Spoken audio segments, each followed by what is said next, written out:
भाग में हमने सरल रेखीय समीकरणों को हल करना सीखा था, जिसमें किसी भी समीकरण में इनमें से कोई एक संक्रिया थी, यानी कि या तो प्लस था या माइनस था या गुणा था या भाग था।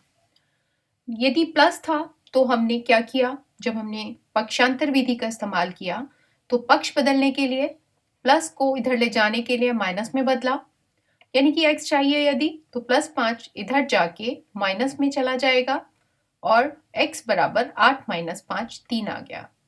माइनस में था 5 तो इधर जाके पक्ष बदलने पे वो प्लस का हो जाएगा, यानी कि 8 + 5 x का मान 8 + 5 13 आ गया। और गुणा के लिए हम कैंची का प्रयोग कर सकते थे, यानी कि गुणा में है यदि तो दूसरे पक्ष में वो भाग में जाएगा, यानी कि x यदि यहाँ पर चाहिए तो गुणन विधि का इस्तेमाल करते हैं यदि तो 2 कहाँ जाएगा 10 के नीचे, यानी कि भाग में, तो x बराबर 5 आ गया। और जब भाग की बात करेंगे तो भाग दूसरे पक्ष में जाके गुणा में बदल जाएगा, तो x हमें यहीं चाहिए, 3 इधर जाके गुणा में बदल जाएगा और x बराबर 12 आ जाएगा। लेकिन यदि अब ऐसी समीकरण है जहां पर समीकरण में प्लस भी है, गुणा भी है, या भाग और प्लस दोनों है, या माइनस और गुणा दोनों है, तो एक से ज्यादा संख्या यदि समीकरण में है, तब हम क्या करें? तब हमें ये समझना होगा कि किस तरह से हमें अपनी समीकरण को हल करना है। जैसे कि एक समीकरण है 2x + 2। यहाँ पर इस समीकरण में गुणा भी है और जोड़ भी है। तो हम ये जानते हैं कि जब वो अंकगणितीय संक्रियाएं करते थे तो हम बोर्डमास के क्रम में करते थे, यानी कि भागू जोग। सबसे पहले भाग, डिवीजन, मल्टीप्लिकेशन, एडिशन और सब्ट्रैक्शन।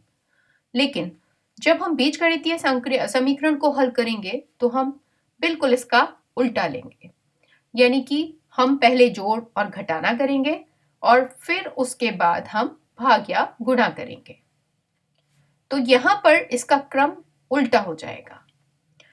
यहाँ पर गुणा भी है और जोड़ भी है, तो सबसे पहले हमें गुणा ना करके हमें क्या करना होगा, इस जोड़ का पक्षांतर विधि से घटाने में बदलना होगा, क्योंकि जोड़ का पक्ष बदलने पर वो घटाने में बदल जाता है।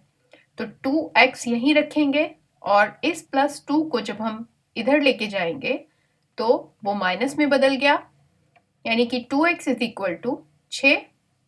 अब हमें यहाँ पर 2 और x के बीच गुणा है, तो x निकालने के लिए कैंची का इस्तेमाल करते हैं, तो 2 कहाँ जाएगा गुणा से नीचे दूसरे पक्ष में, भाग में चला जाएगा, 2 तिया 6 और x का मान कितना आ गया 3।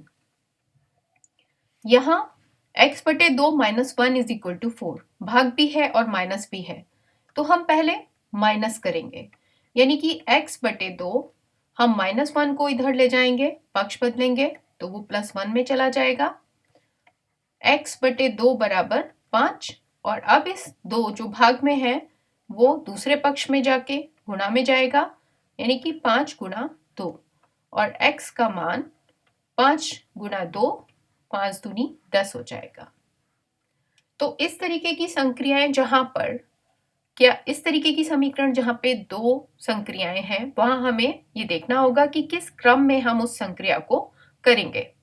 अब और थोड़े से उदाहरण से समझते हैं, जैसे कि यहाँ पर एक उदाहरण ये दे रखा है 2 और ब्रैकेट में रखा हुआ है x + 3। तो ये जो समीकरण है इसका मतलब ये बिल्कुल नहीं है। 2x + 3 = 8। इस समीकरण का मतलब ये बिल्कुल नहीं है। यहाँ इस ब्रैकेट में रखे होने का मतलब ये है कि ये x + 3 एक पूरा समूह है। ये पूरा का पूरा 2 से गुणा हो रहा है, यानी कि यहाँ पूरे x + 3 का 2 गुना है, जबकि इसका मतलब x के 2 गुने से 3 अधिक है। तो इसको हल करने के लिए हम पहले क्या करेंगे, प्लस को इधर लेके जाएंगे, +3 को इधर लेके जाएंगे और अगले पद में हम फिर 2x बराबर 5 को हल करेंगे। लेकिन यहाँ पर चूंकि ये पूरे एक समूह में है तो हम इसीलिए ब्रैकेट का यूज कर रहे हैं। तो इसको इस तरह समझ सकते हैं कि यहाँ पर वितरण नियम का हम प्रयोग करेंगे।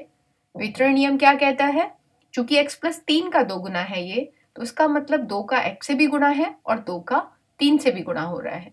तो यहाँ सबसे पहले हम इस ब्रैकेट को खोलते हैं, तो ये 2x 2 का x से गुणा प्लस 2 गुणा 3 यानी कि 6, तो ये हमने वितरण नियम लगाया बराबर 8। उसके बाद अब ये हमारा सवाल वही हो गया, हमारे पास जोड़ है और गुणा की संक्रिया है। तो हम सबसे पहले जोड़ को करेंगे, तो जब +6 इधर जाएगा तो माइनस का हो जाएगा और 2x इज इक्वल टू 8 - 6 2 हो गया और x बराबर 2/2 1 आ गया। अब यहां पर 2/2 यानी कि x का मान आ गया 1।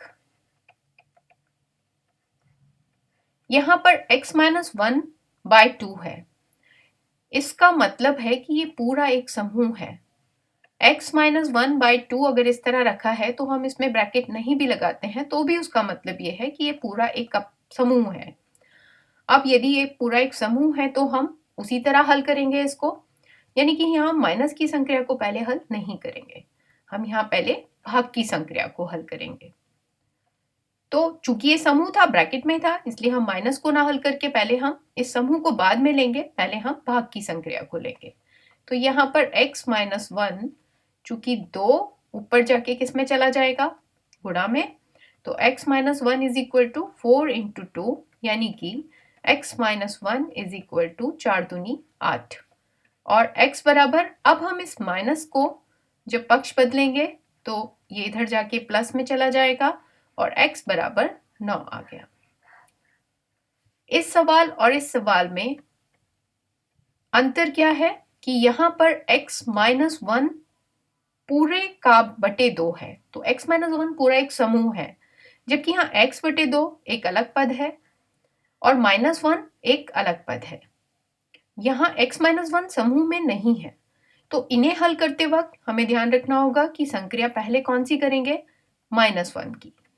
तो x/2 और -1 को जब हम पक्षांतर विधि से इधर लेके जाएंगे तो वो +1 में बदलेगा और यहाँ अब x/2 का मान 5 हो गया, तो x बराबर, गुणन विधि से देखें तो 2 जब हम इधर लेके जाएंगे तो भाग में था, इधर जाके वो गुणा में बदल जाएगा और x बराबर 5 दूनी 10 हो गया।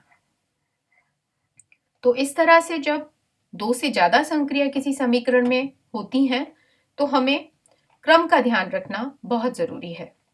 इसको टाइल्स की विधि से भी करके देखते हैं।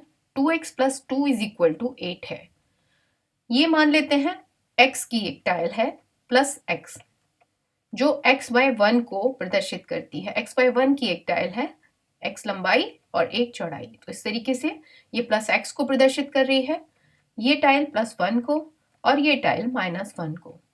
और हम जानते हैं 1 + 1 और 1 - 1 ये मिलकर 0 बन जाता है। अब देखते हैं कि इसको इन टाइल्स की हेल्प से कैसे समझते हैं।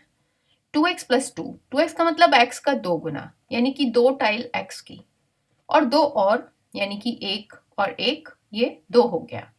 अब हमें हल करने के लिए यहाँ पे हमें 1 x का मान चाहिए, तो हम क्या करेंगे, ये 2 को यहाँ से हटाएंगे, यानी कि इस तराजू में से इन 2 को हमें निकालना होगा। इधर से निकालेंगे तो हमें इधर से भी निकालना होगा, तो इनको हमें 0 बनाने के लिए हम क्या करें, हम 2 रेड टाइल्स को यहाँ पर यदि ले आते हैं तो ये भी 0 हो गया और ये भी 0 हो गया। इधर लाए हैं तो हमें इधर भी 2 टाइल्स को क्या करना होगा, रेड टाइल्स को लाके इसे 0 करना होगा। तो अब यहाँ से हमने 2 हटाया तो यहाँ भी 2 हट गया। अब ध्यान से देखते हैं, 2x बराबर कितना आया, 6। तो x हमें निकालना x है, तो हम क्या करें, हम ये साफ देख पा रहे हैं कि यदि हम एक x की बात करें तो उस x के पास कितनी टाइल्स आएंगी, 3 ही टाइल आएंगी, क्योंकि यहाँ पर हमें 6 टाइल को 2x में बराबर बराबर विभाजित करना है। तो इस तरह से हमने देखा कि यदि हम टाइल्स की हेल्प से भी समझें तो वही बैलेंसिंग ही हमें समझनी है कि हम तराजू की तरह हमें दायां पक्ष और बायां पक्ष हमेशा बराबर रखना है।